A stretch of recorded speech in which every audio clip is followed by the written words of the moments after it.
ಬಾಳೆಹಣ್ಣಿನ ರುಚಿಯಾದ PAN cake ಇವತ್ತಿನ ರೆಸಿಪಿ. ಇದೊಂದು ನೋಡಿ, ಈ ಥರದ ಕಾವಲಿಯನ್ನು ನಾನು ತರಿಸಿದ್ದೇನೆ. ಇದರಲ್ಲಿ ಸಣ್ಣದು ಅಪ್ಪ ಅಥವಾ ಮೊಟ್ಟೆ ಈ ರೀತಿಯೆಲ್ಲ ದೋಸೆ ಸಹ ಮಾಡಬಹುದು.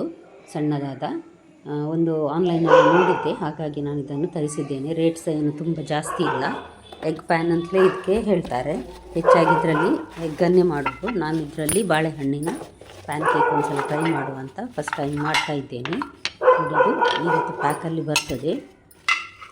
ಈ ರೀತಿ ನೋಡಿ, ನಂತರ ನಾವು ಇದಕ್ಕೆ ಹ್ಯಾಂಡಲನ್ನು ಜಾಯಿಂಟ್ ಮಾಡಬೇಕು. ಇದನ್ನು ಸ್ಟೋವ್ ಇದೆ, ಅದರಲ್ಲಿ ಎಲ್ಲ ಪ್ಯಾಕಿಂಗ್ಸ್ ಚೆನ್ನಾಗಿದೆ. ತುಂಬ ಭಾರ ಸಹ ಏನಿಲ್ಲ, ಅದರ ಹ್ಯಾಂಡಲ್ ಗಟ್ಟಿಯಾಗಿದೆ, ಹಾಗಾಗಿ ಹಿಡ್ಕೊಳ್ಳಿಕ್ಕೆ ಸಹ ಒಳ್ಳೆಯದಾಗ್ತದೆ. ಹ್ಯಾಂಡಲ್ ಇದು ತುಂಬ ತೆಳು ಸಹ ಇಲ್ಲ. ಸರಿ, ಹಾಗಾದರೆ ಇದನ್ನೊಂದು ಸಲ ನಾನು ಕ್ಲೀನ್ ಮಾಡಿ ನಂತರ ಈಗ ನಾವು ಹೇಗೆ ಮಾಡೋದೆಂದು ನೋಡುವ. ನಮಸ್ತೆ ಫ್ರೆಂಡ್ಸ್, ಗುಡ್ ಫುಡ್ ಲ್ಯಾಂಡ್ ಚಾನಲ್ಗೆ ನಿಮಗೆಲ್ಲರಿಗೂ ಆತ್ಮೀಯ ಸ್ವಾಗತ. ದೊಡ್ಡದಾದ್ರೆ ಇಲ್ಲಿ ಕದಳಿ ಬಾಳೆಹಣ್ಣು ಅಥವಾ ಕೇವಂಡಿ ಸಹ ಆಗ್ತದೆ. ನಾನು 2 ಬಾಳೆಹಣ್ಣನ್ನು ನೋಡಿ ಇಲ್ಲಿ ಸ್ಮ್ಯಾಶ್ ಮಾಡಿ ಇಟ್ಟಿದ್ದೇನೆ. ಇದಕ್ಕೀಗ ನಾನು ಸಕ್ಕರೆ ಹಾಕ್ತಾ ಇದ್ದೇನೆ. ಬೆಲ್ಲ ಸಹ ಹಾಕ್ಕೊಳ್ಬೋದು. ನಾನು ಇವತ್ತು ಸಕ್ಕರೆ ಹಾಕ್ತಾ ಇದ್ದೇನೆ. 5 ಟೇಬಲ್ ಸ್ಪೂನ್ನಷ್ಟು ಸಕ್ಕರೆ ಹಾಕಿದ್ದೇನೆ. ಒಂದು ಅರ್ಧ ಟೀ ಸ್ಪೂನ್ನಷ್ಟು ಉಪ್ಪು ಹಾಕಿದ್ದೇನೆ. ಪಿಂಕ್ ಸಾಲ್ಟ್, ಇದು ಸ್ವಲ್ಪ ಒಂದು 1/4 ಟೀ ಸ್ಪೂನ್ನಷ್ಟು ಬೇಕಿಂಗ್ ಸೋಡಾ ಹಾಕಿದ್ದೇನೆ.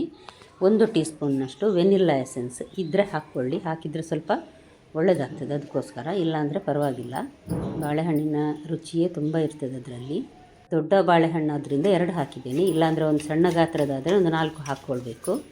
ಇದು ನೋಡಿ, ಚೆನ್ನಾಗಿ ಒಂದು ಸಲ ಸಕ್ಕರೆ ಕರಗುವ ಹಾಗೆ ಮಿಕ್ಸ್ ಮಾಡುವ ಇದನ್ನು.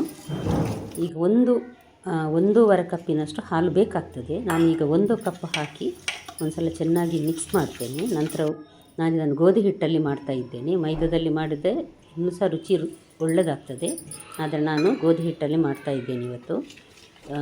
ಚೆನ್ನಾಗಿ ಒಂದು ಸಲ ಮಿಕ್ಸ್ ಮಾಡುವ. ಗಟ್ಟಿಗಿದೆ ಅನಿಸಿದರೆ ಇನ್ನು ಅರ್ಧ ಗ್ಲಾಸ್ ಹಾಲನ್ನು ಹಾಕುವ.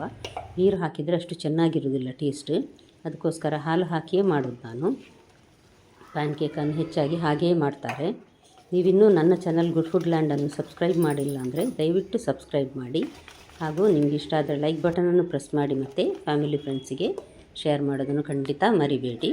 ನೋಡಿ, ಬ್ಯಾಟರ್ ಇಷ್ಟಿದ್ರೆ ಆಯಿತು. ತುಂಬ ದಪ್ಪ ಸಹ ಅಲ್ಲ, ತುಂಬ ತೆಳು ಸಹ ಅಲ್ಲ, ಆ ರೀತಿ ಬ್ಯಾಟರ್ ಇದ್ದರೆ ಸರಿ ಆಗ್ತದೆ. ಈಗ ನಾನು ಇದನ್ನು ಬಿಸಿಯಾಗಲಿಕ್ಕೆ ಇಟ್ಟಿದ್ದೇನೆ. ನೋಡಿ, ಕಾವಲಿಯನ್ನು ಇದಕ್ಕೆ ನಾನು ತುಪ್ಪ ಹಾಕ್ತಾ ಇದ್ದೇನೆ. ಸಾಧಾರಣ ಒಂದು ಅರ್ಧ ಟೀ ಸ್ಪೂನ್ನಷ್ಟು ಹಾಕಿದ್ದೇನೆ. ಮಕ್ಕಳಿಗೆ ಮಾಡಿಕೊಡೋದಾದರೆ ಸ್ವಲ್ಪ ಜಾಸ್ತಿಯೇ ಹಾಕ್ಕೊಳ್ಬಹುದು. ನಾನೀಗ ಇದಕ್ಕೆ ಒಂದೊಂದು ಸಣ್ಣ ಸೌಟು ಹಾಕ್ತಾ ಇದ್ದೇನೆ, ತುಂಬ ಸಹ ಹಾಕೋದಿಲ್ಲ, ಯಾಕಂದರೆ ಅದು ದಪ್ಪ ಆಗಿ ಮೇಲೆ ಬರ್ತದೆ, ಅದಕ್ಕೋಸ್ಕರ. ಬ್ಯಾಟರ್ ರೆಡಿ ಮಾಡಿದ ತಕ್ಷಣ ಮಾಡ್ಕೊಳ್ಬಹುದು ಇದನ್ನು, ಅಥವಾ ಮಧ್ಯಾಹ್ನ ರೆಡಿ ಮಾಡಿಟ್ಟು ಸಂಜೆ ಸಹ ಮಾಡ್ಬೋದು. ಸೋಡಾ ಹುಡಿ ಹಾಕದಿದ್ದರೆ ನಡೀತದೆ.